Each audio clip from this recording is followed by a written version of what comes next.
ang Haring Leon.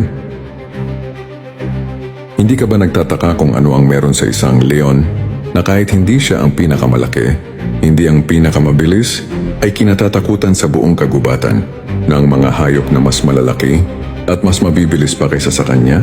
Hindi siya kasing bilis ng cheetah. Hindi niya kayang habulin ang lahat. Hindi siya kasing tangkad ng giraffe. Hindi niya kayang makita ang lahat mula sa itaas. Hindi siya kasing laki ng elepante. Hindi niya kayang wasakin ang lahat sa bigat ng kanyang katawan. Hindi siya kasing talino ng unggoy na marunong mag-adjust sa bawat pagbabago. Hindi rin siya kasing tuso ng soro o kasing dulas ng ahas. At gayunpaman, sa tuwing ang leon ay umuungol, ang kagubatan ay natatahimik. Hindi dahil sa lakas ng kanyang katawan, kundi dahil sa lakas ng kanyang paninindigan. Ang leon ay hindi naghahabol ng respeto. Hindi siya nagmamakaawa para mapansin. Hindi niya ikinukumpara ang sarili niya sa iba. Alam niya kung sino siya, at sapat na iyon, at dito pumapasok ang mensahe para sa atin.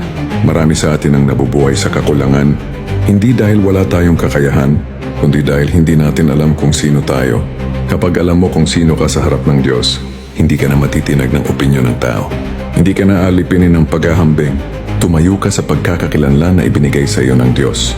Lumakad ka sa layuning itinakda niya, sapagkat tulad ng leon, kapag malinaw ang iyong pagkatao, kahit tahimik ka, mararamdaman ang presensya mo.